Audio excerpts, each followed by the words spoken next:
Génesis 3 presenta en embrión todo lo que va a pasar desde Génesis hasta Apocalipsis. Y esta profecía de Génesis 3:15 se le llama el protoevangelio. El proto significa el comienzo del evangelio, porque en pecado Dios hace esta promesa. Y bueno, vamos a estudiar solo este texto y vamos a estudiarlo para que miremos qué maravillosa es esta promesa. Y bueno, dice aquí el texto: y pondré enemistad entre ti. Estas son palabras de Dios. Y pondré enemistad entre ti y la mujer. Le está diciendo a la serpiente: voy a poner, ya de entrada hay una contienda, hay una enemistad, hay un conflicto. Es interesante cómo este texto nos habla de que hay enemistad entre ti, entre la serpiente, está diciendo, y la mujer. ¿A qué mujer se refiere aquí Génesis 3:15? A Eva, porque el contexto nos está hablando de Eva. Y entre tu simiente, dice, y la simiente suya. Es decir, ¿saben que esa palabra simiente es una palabra que en hebreo es sera? Y esa palabra sera, simiente, descendencia. Esta te herirá en la cabeza y tú le herirás en el calcañar. Pero saben, mis queridos amigos, lo primero que tenemos que meditar es: ¿quién es la serpiente? Bueno, la serpiente, saben que la serpiente, no solamente la Biblia toma esa imagen, sino en Babilonia. Es interesante que en la mitología babilónica, había una serpiente llamada Tiamat, la serpiente, que era un símbolo de un cruel monstruo. O por ejemplo, es decir, la serpiente siempre estaba relacionada con el mal. Y es interesante cómo Apocalipsis también habla de la serpiente antigua, que es el diablo. Vamos a ver aquí un conflicto entre el bien y el mal. Y ciertamente vamos a mirar que la serpiente es un personaje. Ahora, ¿quiénes son los sujetos, los personajes en este texto? Bueno, nos está hablando de la serpiente y nos está hablando también de un personaje, la lucha entre la serpiente y la mujer, pero no la mujer, Eva, sino el descendiente de la mujer, la simiente. Por eso yo le decía que en ocasiones a través de la historia la mujer se le ha tratado en diferentes civilizaciones,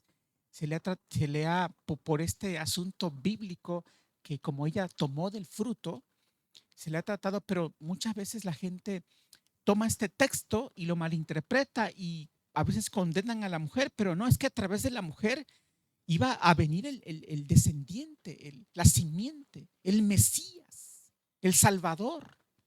Y es interesante que vamos a mirar aquí que en los personajes está la serpiente, que ciertamente representa a un enemigo. Recuerden que los animales no hablaban, pero en Génesis 3 presenta cómo esta serpiente es astuta y bella y habla, pero significa que la mujer se refiere a Eva, se refiere a que su descendiente, la semilla, representaría la humanidad. Y vamos a ver cómo, ¿saben qué es interesante? Que de Génesis 5 y 11 viene toda la descendencia. Tú puedes rastrear los descendientes desde Adán hasta nuestros días por esa genealogía. Ningún documento antiguo en el antiguo cercano oriente tiene esas genealogías para rastrear los descendientes desde Adán hasta nuestros días. Pero es interesante, obviamente Abraham, los descendientes después del diluvio, pero miren, lo interesante es que están los personajes, la serpiente, la mujer y el descendiente de ella, pero es interesante que interpretando el texto, ahora a la hora de leer el texto, vamos a mirar que dándole sentido en el contexto, el verbo, la acción en esta lucha entre la serpiente y la descendiente de la mujer, habla de una acción de destrucción, habla de muerte, de desaparición. Y entonces vamos a ver que Génesis 3:15 nos está hablando básicamente de la futura salvación que habría a la humanidad a través, en términos proféticos, habría un Salvador, había una esperanza. Y la salvación, la redención, pero la solución de ese problema implicaría una muerte. Y por eso es que en esta historia de Dios en Jesús, vamos a ver que es una historia de amor, sí. Dios creó este mundo por amor. Dios no tenía necesidad de crear a los seres humanos, pero Él lo crea por amor. Pero en esta historia también hay una historia de justicia, porque siendo que nuestros primeros padres desobedecieron, entonces la paga del pecado, dice la Biblia, es que muerte. Mas el regalo de Dios es que vida eterna. Así que tiene que en esta profecía de Génesis 3:15, en esta enemistad, dice, de paso, de hecho una traducción más apropiada, dice, y el descendiente te aplastará en la cabeza y él te va a herir en el calcañar. Pero esas acciones son acciones de muerte y de destrucción. De alguien que surgiría como descendiente de la mujer, lucharía y vencería a la serpiente. Alguien tendría que pelear con la serpiente. La victoria sobre la serpiente tendría un costo. ¿Cuál sería el costo de la victoria sobre la serpiente? Tendría un precio: la muerte de quien lucharía contra la serpiente. Alguien tendría que morir en esta historia. Por eso recordemos, no hay corona sin espinas. Y por eso es interesante ver cómo las espinas preceden a la corona. Y bueno, esto es una lucha mesiánica. Muestra que es una lucha entre el bien y el mal, es una lucha milenaria. Y Génesis 3:15 muestra el prospecto de la muerte, que es inevitable. Y vamos aquí, Génesis 2:17.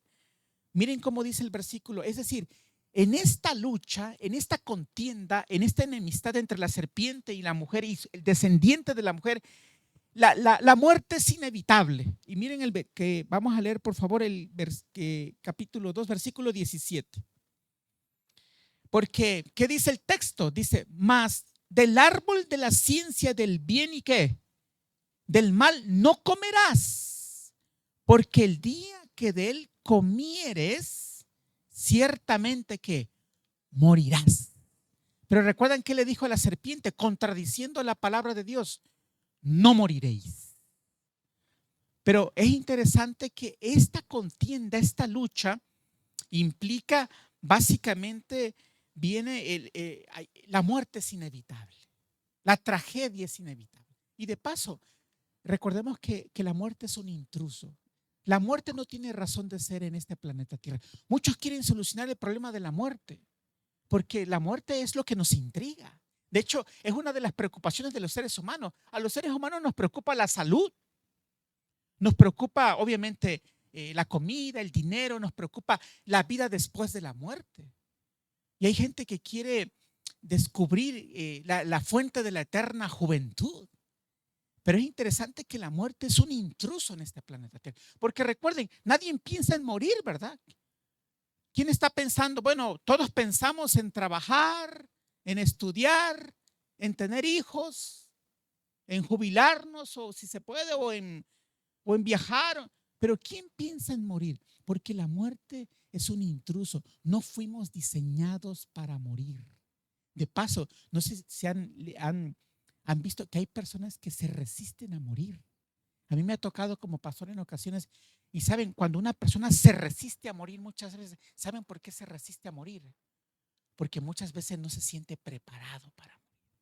Pero también me ha tocado ver a gente que mueren como ángeles, porque obviamente de alguna forma sus vidas están en las manos de Dios. Saben que yo tuve la oportunidad un día, y les voy a contar esto, un día nosotros crecimos en un hogar católico en México. En México el 80-90% son católicos. Y recuerdo que, bueno, conocimos el Evangelio, y un día le dije a mi padre, nosotros éramos 11 hermanos. Allá en esos tiempos ya no había televisión, ni distracción, ni nada de tecnología, ¿verdad? Éramos 11, pero saben, un día conocimos el Evangelio porque a mi padre le contaron de un colegio adventista en Chiapas y envió a los mayores, y conocimos el Evangelio. Y un día yo, el menor, me atreví a decirle: papi, mi padre era un hombre de rancho, era un hombre de esos hombres Mi madre me decía que cuando se casó con mi papá, dice que no tenían nada. ¿Saben qué comían mis padres? Dice que comíamos, dice mi madre, comíamos tortilla con cebolla, dice. Pero que un día a mi madre se le ocurrió poner una tienda en ese tiempo. Y pusieron la tienda y empezaron a salir adelante. Pero para no hacerles largo la historia, mis padres pues prosperaron. Y un día, cuando mi padre, un día le dije a mi madre, oye mami, ¿y cuánto tiempo tú fuiste feliz con mi papá? Le dije. Y dice que dijo, mi mamá me respondió, hijo, yo solamente fui un año feliz con tu padre. Cuando tu padre no tenía dinero, era un hombre bueno, dice. Barría la casa, trapeaba. Pero después que empezó a tener dinero, dice, tu padre se echó a perder. Dice. Y entonces mi padre se volvió un hombre y empezó a tener mucho dinero, papá. Y yo me acuerdo cuando mi papá sacaba las pacas de dinero de su bolsillo, eran pacas de dinero. Y agarraba el dinero y se ponía a contar, porque en ese tiempo había mucho dinero en México. Y era un hombre muy prepotente. Cuando mi papá llegaba a la casa, era silencio completo porque se llegaba el Señor a la casa. Pero un día le dijo, oye papi, vamos a estudiar la Biblia. De hecho, mi padre era tan prepotente y tan soberbio que no lo juzgo a mi padre, o sea, simplemente describo cómo era mi padre. Que cuando llegaba él iba manejando y se le paraba un borracho enfrente, mi padre se bajaba de la camioneta y lo empujaba y lo tiraba. Mi padre era un hombre tremendo. Y recuerdo que un día le dije, a ver, le dije entre mí, yo con miedo, le digo, oye papi, vamos a estudiar la Biblia, papá. Vamos a estudiar lo que la Biblia enseña acerca de Dios. Y mi padre se me queda viendo así, ya tenía 70 años. Y me dice mi padre, bueno, te espero, 3 de la tarde, todos los domingos. Y yo llegaba todos los domingos a estudiar con mi padre. La fe de Jesús, lo que la Biblia enseña acerca de Dios, lo que la Biblia enseña acerca de la oración. Y saben, hermano, un día pues yo le dije, oye papi, ¿por qué no entregas tu vida al Señor Jesús? Papá, ¿qué esperas, papá? Ya has vivido todo lo que has hecho todo lo que has querido, padre. Y dice mi padre, es que yo tengo problemas con tu madre, dice, y no puedo entregarme al Señor. Pero yo me fui, pero después de un año llegó un evangelista y le dice a mi papá, don Manrique, aliste su ropa porque se va a bautizar este sábado. Y dice que le dijo a mi papá, pero ¿quién te dijo que yo me voy a bautizar? Y bueno, pero dijo que mi papá se puso a pensar, dijo, bueno, viéndolo bien, dice, pues sí, ya me voy a bautizar, ¿qué más es? Me dijeron, Venancio, ven a ver a tu papá que se va a bautizar. Yo no pude llegar, tenía un compromiso, estaba estudiando en Lindavista.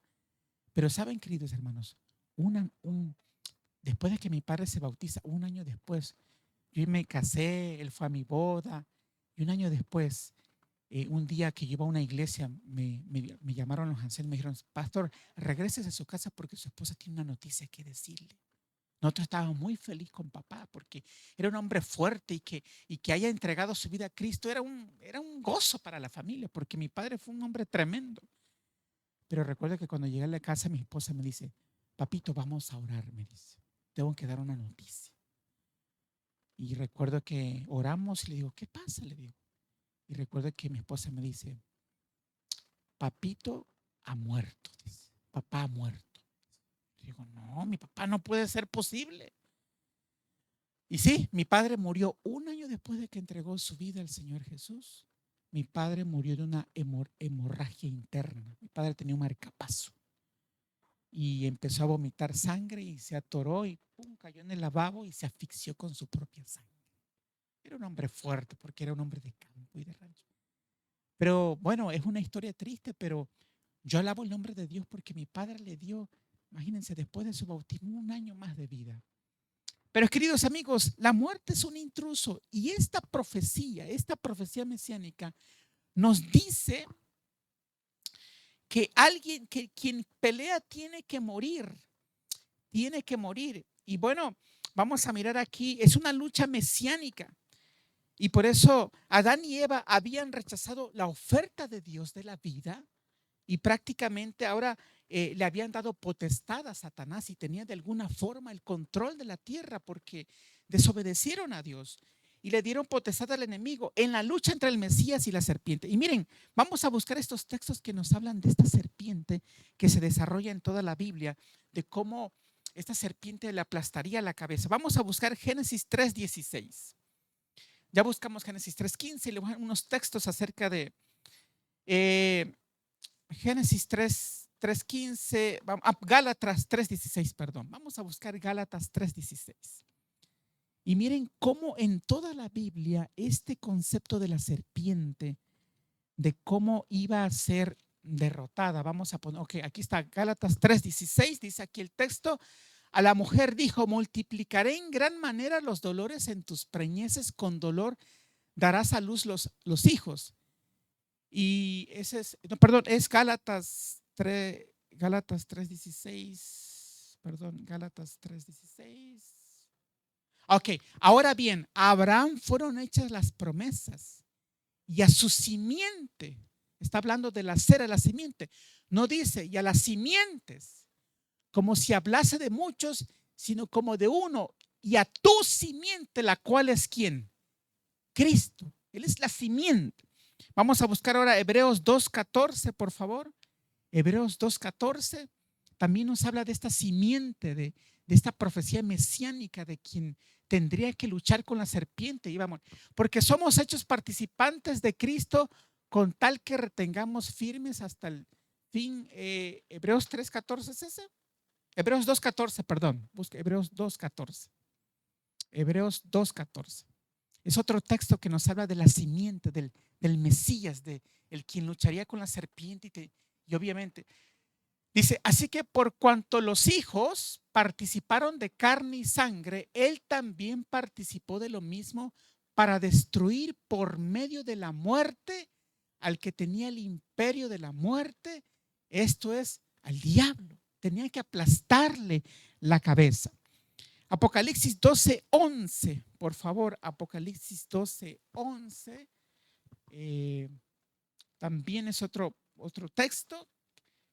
Y miren qué maravilloso texto. Y ellos le han vencido por medio de la sangre de ¿qué? Del cordero, del descendiente de la mujer, del cordero y de la palabra del testimonio de ellos, y menospreciaron sus vidas hasta la muerte. Y finalmente, Romanos 16:20. Romanos 16:20 también es otro texto que nos habla de esto. Romanos 16:20.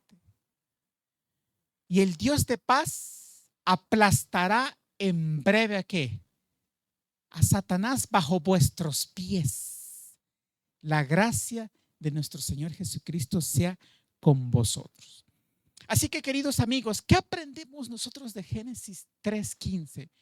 En esta enemistad, en esta contienda, en esta lucha, detrás de la simiente está Dios. Es Dios quien pelearía por nosotros. Esta es una lucha entre el bien y el mal, entre la serpiente y la simiente de la mujer. Y era Dios quien se revolcaría por el polvo en nuestro lugar, porque Él ocuparía nuestro lugar. La lección de Génesis 3:15 provee los primeros pasos de esperanza de la tragedia humana. Si hay algo que hay en este mundo es la tragedia de la muerte. La muerte es algo que nos causa dolor, que nos causa angustia, que nos causa ansiedad. Pero qué interesante es que todo tiene solución en esta vida, queridos amigos, incluyendo que la muerte. ¿Y quién es? Cristo Jesús, porque Él ha vencido a la muerte. Él resucitó de la muerte. Por eso es interesante que Génesis 3:15 es el texto que nos muestra la esperanza de la tragedia humana. Ciertamente se introduce la muerte por el mal uso del libre albedrío. Nuestros primeros padres, ¿por qué existe el mal? Bueno, existe por el mal uso de la libertad. Según Génesis 3, recordemos, hay algo importante que no debemos olvidar en Génesis 3. Obedecer a Dios es sinónimo de ¿qué? De vida. Desobedecer a Dios es sinónimo de muerte. Por eso es interesante que vemos una de las enseñanzas que podemos aprender en Génesis 3 que nos muestran nuestros primeros padres. Por eso la obediencia es un principio maravilloso. Y recuerden, ¿qué son tres cosas que deben aprender los hijos en el hogar? Tres cosas que deben aprender los hijos en el hogar: obediencia, respeto y dominio propio. Eso no se enseña en las grandes instituciones ni en las grandes empresas. Pero, queridos amigos, Esto aprendemos de Génesis 3:15. Es la primera luz y vislumbre. Es una profecía en embrión de que hace sentido a la tragedia humana. Vemos aquí, si Dios no desciende y conduce esta lucha con la serpiente, entonces es imposible la salvación. Dios tiene que descender y conducir el plan de salvación. Si no, no habría esperanza. Si Dios no lucha por nosotros, no se hubiera logrado la victoria sobre la serpiente, sobre el mal. Y por eso nosotros los cristianos vivimos con esperanza, porque sabemos que Cristo vivió, murió y ¿qué más? Resucitó y Él vendrá otra vez. Por eso el cristianismo es la mejor propuesta para este mundo que se desborona en pedazos, para este mundo sin esperanza. Yo les dije en esta semana que hay muchas personas que no le encuentran sentido a la vida. Para ellos la vida es una experiencia dolorosa, frustrante, es una pesadilla para la gente. Hay gente que tú le dices, hay gente que no, inclusive no quieren vivir. ¿Y saben que estaba escuchando el otro día? Que hay en estados, en este país de Estados Unidos, que han aprobado que cuando una persona está en severa depresión, le pueden acompañar en su orientación para la muerte. Es decir, lo asesoran para cuando él se quiere inyectar. Hay unas inyecciones que se colocan letales porque dicen, tienen no sé dónde aprobaron, no sé en qué parte de aquí de Estados Unidos, aprobaron ya un caso de una mujer que ha tenido una severa depresión por años y que le aprobaron que se inyecte para morir, pero que alguien la va a dirigir y la va a conducir para entonces, imagínense, porque hay gente que no le encuentra sentido a la vida.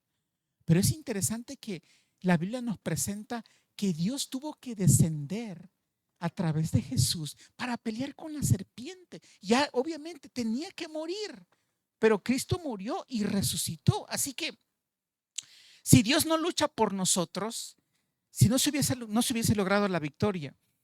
Por eso en la historia de Dios en Cristo, queridos amigos, es una historia de justicia. Alguien tiene que morir porque la paga del pecado es la muerte. El día que comieres de ese árbol, moriréis. Y alguien tenía que morir. Pero qué interesante que Dios desciende para morir. Pero ¿saben cuál es la garantía de victoria? Tenemos que nosotros pelear esta batalla. Miren, vamos a buscar dos textos. Éxodo 14, 13 y 14. ¿Cuál es la garantía para que nosotros los humanos venzamos en esta lucha entre el bien y el mal? Miren, ¿qué dice la palabra de Dios acerca de la garantía en esta lucha? ¿Quién debe de pelear? ¿Cuál es nuestro papel? ¿Qué debemos hacer nosotros con este intruso de la muerte? Que recuerden que la muerte nos puede sorprender en cualquier momento. La muerte no respeta sexo, ni estatus social, ni religión. Miren, Éxodo 13, 14. Éxodo 14, 13 y 14. Y miren este texto bíblico, mis amigos. Éxodo 14, 13 y 14. Y Moisés dijo al pueblo, ¿qué le dijo al pueblo? Ahí está proyectado. No temáis, estad ¿qué?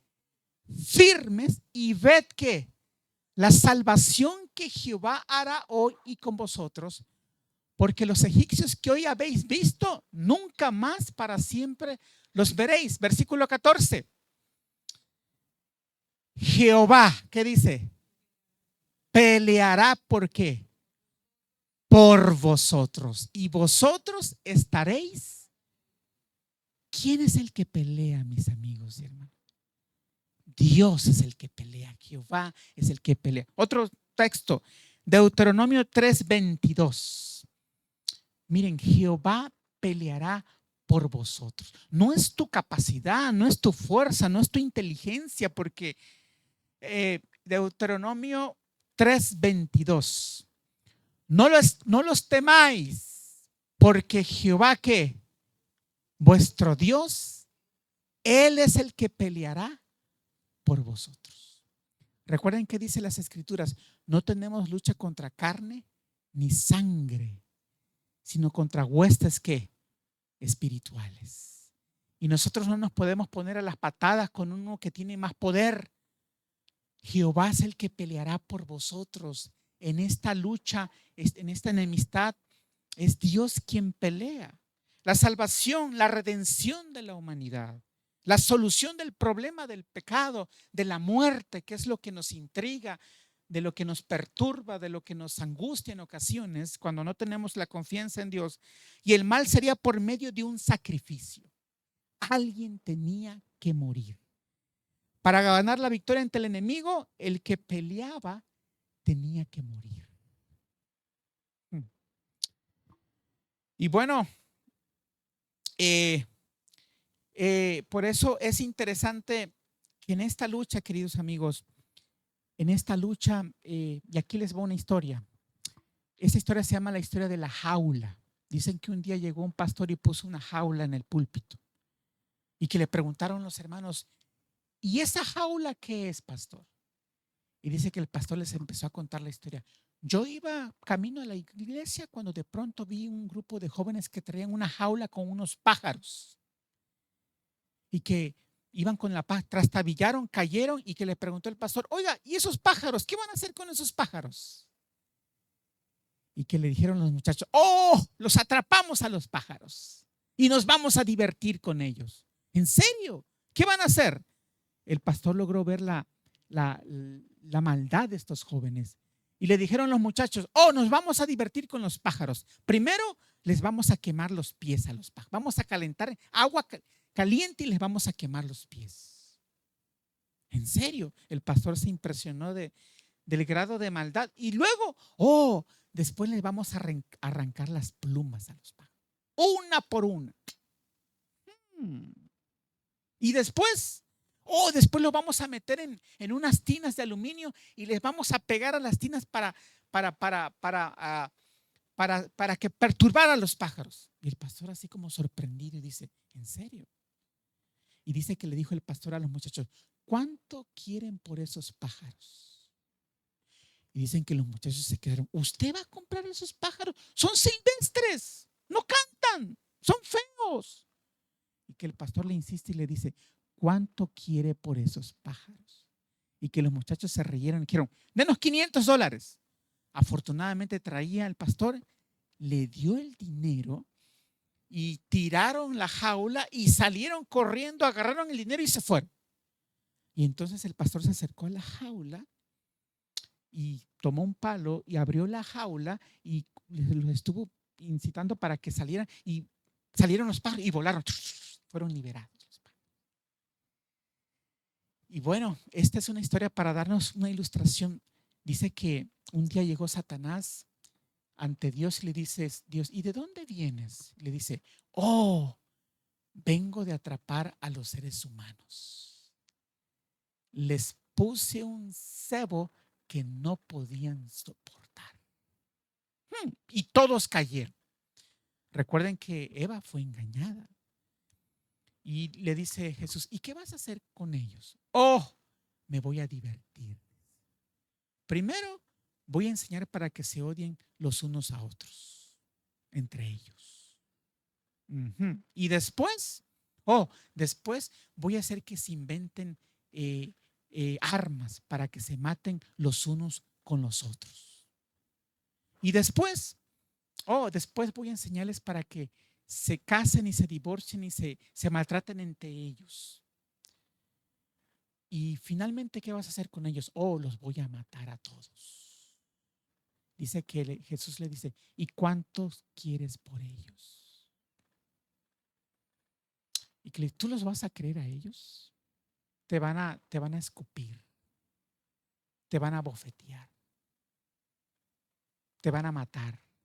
Y que Jesús le dice, ¿y cuánto quieres por ellos? Y se le queda viendo y le dice, todas tus lágrimas y toda tu sangre. Y Jesús le dijo, trato hecho. Qué interesante, mis hermanos, que la muerte de Jesús, ¿qué se logró? ¿Qué demostró la muerte de Jesús en la cruz del Calvario? ¿Qué fue lo que demostró la muerte de Jesús en el Calvario? Dos cosas. Número uno, la justicia de Dios. Si hay algo que nosotros, cuando nosotros veamos la cruz, el sacrificio de Cristo, no olvidemos que tenemos que ver la justicia de Dios, porque la paga del pecado es la muerte. Y ahí vemos la justicia de Dios. Alguien tuvo que morir porque desobedeció un principio del universo. Y segundo, ¿qué otra cosa demostró la, la cruz? Demostró que Dios es que Dios es amor. Porque Dios permitió que su hijo fuese asesinado por amor a nosotros. Eso es lo que demostró la cruz, que Dios es amor y que Él ha hecho todo lo imposible para salvarnos. Por eso San Juan 3:16 que dice, de tal manera que amó Dios al mundo, para que todo aquel que en Él crea, todo aquel que en Él crea, no se pierda más tenga vida eterna. Dios ha hecho hasta lo imposible para salvarnos. Nos ha dado evidencias claras. Por eso también dice la Biblia, y esta es la vida eterna, que te conozcan ¿qué? A ti, el único Dios verdadero, y a Jesucristo a quien has enviado. Así que, queridos amigos, la lucha es la lucha de Dios la que nos guiará a la victoria. No es nuestra lucha, porque Él es el que pelea por nosotros. Es la lucha contra la serpiente, no es mi lucha. Es la lucha de Dios contra la serpiente. Es la lucha de Dios. ¿Cuál es entonces mi papel? ¿Cuál es mi parte? Bueno, mi parte es entregarle mi vida a Dios, porque Él es el que pelea. Jehová peleará por vosotros. Y qué maravillosa oferta que nos hace el Señor en esta noche y nos quiere dar esa maravillosa experiencia de la salvación y de la vida eterna. Dios desea que seamos salvos. Dios nos está buscando para bendecirnos, para salvarnos. Él ha hecho todo lo posible. Y recuerda, no es que tú ames a Dios, es que Dios nos amó que primero. Y lo demostró. Dios nos ha dado suficientes evidencias de su amor. No dudamos para nada de su amor, a tal grado de que Dios ha dado a su Hijo unigénito. Así que en esta noche yo quiero hacer una invitación, porque Dios siempre nos está llamando para salvarnos, para bendecirnos. Y esto es una evidencia de su grande amor. ¿Aceptarías tú esa invitación de la vida eterna? Dios ha solucionado el problema de la muerte. Hay gente que le preocupa la vida después de la muerte. ¿Qué pasa después de la muerte? Bueno, no hay ninguna condenación para los que están ¿en qué? En Cristo Jesús. Y en esta noche, pues yo te quiero hacer una invitación. Dios nos está ofreciendo vida eterna. ¿Aceptarías tú ese don de la vida eterna, Dios?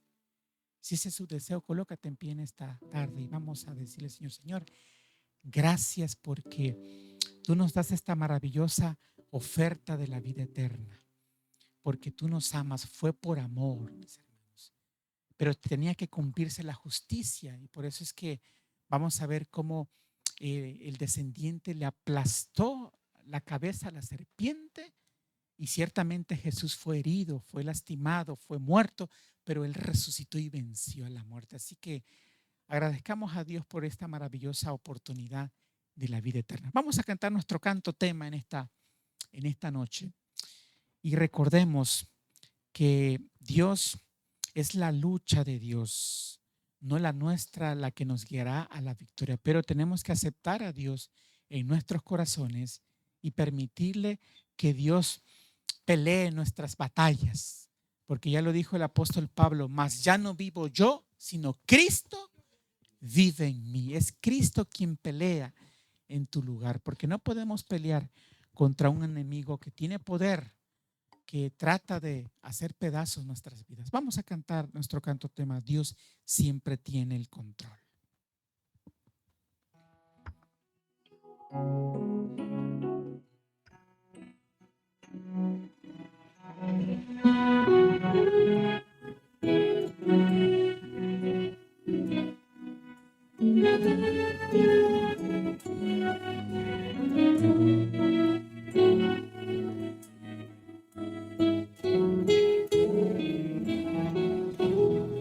Dios siempre tiene el control. ¿Por qué desesperarme? Dios siempre tiene el control. ¿Por qué atemorizarme? Dios siempre tiene el control. ¿Por qué cuestionarle? Y aunque no entienda lo que sé, vivo tranquilo, yo vivo en paz, porque Dios siempre tiene el control. Soy bendecido, duermo tranquilo, yo vivo en paz, porque Dios siempre tiene el control.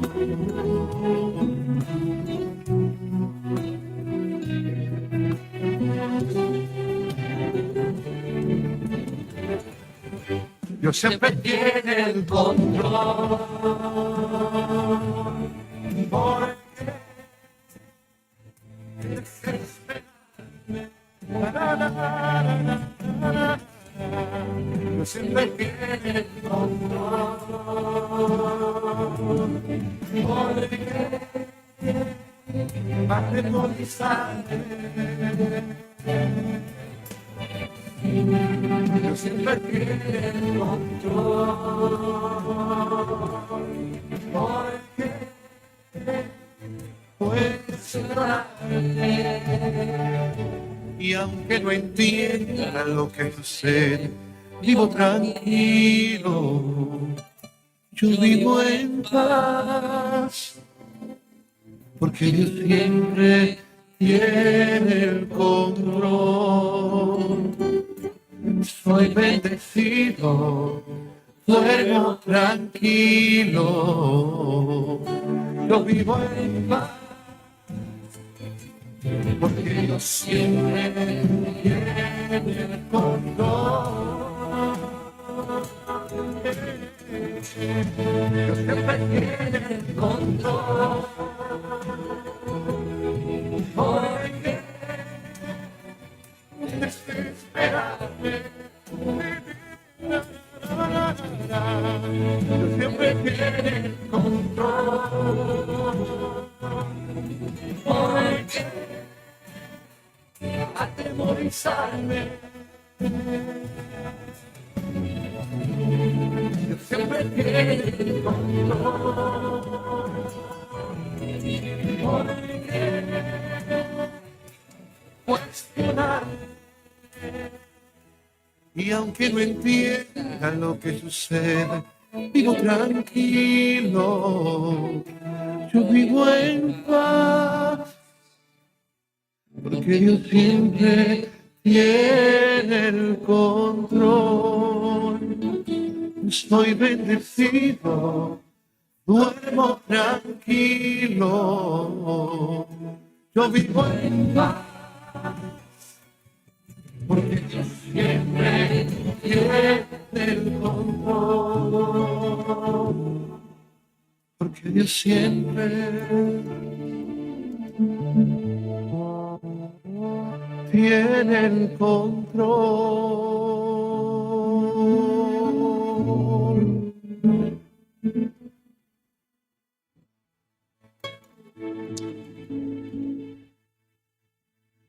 Muy bien, recordemos, queridos amigos, muchas veces para que nosotros podamos vivir tenemos que morir al yo.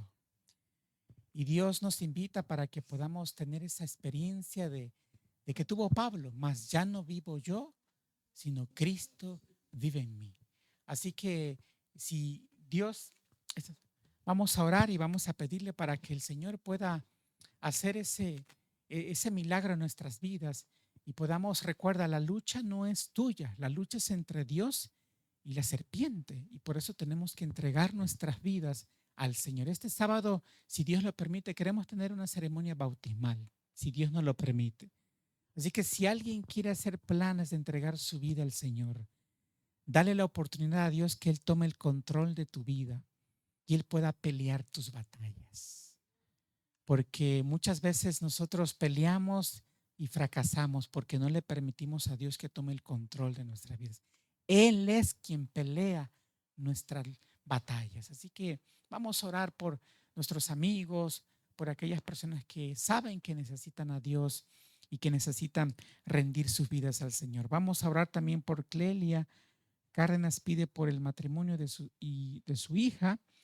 Y vamos a pedirle al Señor para que el Señor toque los corazones de quienes harán esta decisión. Vamos a pedirle al Señor. Vamos a orar. Querido Padre, muchas gracias, Señor, porque en Génesis 3:15 vemos una profecía mesiánica de la simiente. Dios descendería en Cristo y Él pelearía contra la serpiente, pero alguien tendría que morir. Y ciertamente Cristo murió, pero Cristo también resucitó y ascendió al cielo y vendrá una vez más. Pero Señor, esta es la vida eterna, que te conozcamos a ti. Permite, Señor, que podamos aceptarte en nuestros corazones y nosotros también podamos morir al yo, Señor, y así Cristo pueda nacer en nuestros corazones. Te pedimos por nuestros amigos, por aquellos que te necesitan. Sabemos que tú nos estás buscando para salvarnos, para bendecirnos, para darnos vida eterna. Pero también reconocemos que la serpiente, el enemigo, está buscando, pero para destruirnos, para matarnos, porque Él nos odia, porque fuimos hechos a la imagen de Dios. Pero Señor, gracias porque aún tenemos la maravillosa oportunidad de la vida eterna. Y en esta noche queremos agradecerte porque aún podemos tener la bendición y acceso a la vida eterna y al perdón. Así que nos ponemos en tus manos de manera especial, ponemos a nuestros amigos y te damos gracias, Señor, por la seguridad de la salvación en Cristo Jesús. Llévanos con tu bendición, Señor, y gracias, muchas gracias por tu palabra. Lo pedimos esto y lo agradecemos, no porque lo merezcamos, lo pedimos y lo agradecemos por los méritos de tu Hijo amado, Cristo Jesús. Amén, Padre, amén. Gracias, que pasen buenas noches, que Dios les bendiga. También a los que nos vieron por la pantalla chica, les agradecemos, muchas gracias. Que pasen buenas noches y que Dios les bendiga. Nos vemos hasta la próxima. Buenas noches.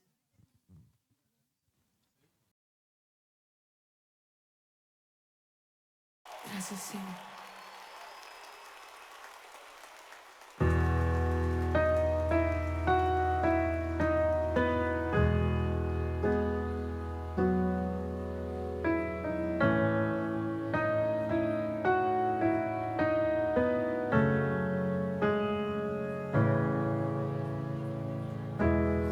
Tú conoces mi clamor.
Llegas justo a tiempo y hoy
que tú siempre has sido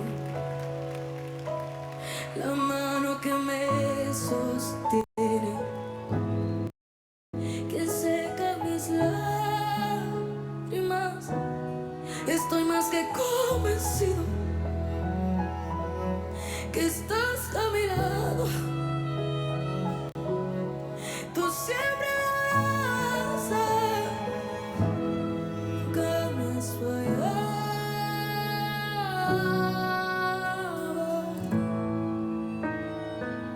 ¿Cuánto creen que Él nunca nos ha fallado? ¿Cuánto creen que Él nunca nos ha dejado? Así que no temas, así que no dudes, porque repentinamente llegará el amado a tu encuentro. Él te ve cuando nadie te ve, así que no tengas miedo de decir lo que dice tu corazón, porque hay sentimientos tan profundos que solo los entiende Dios.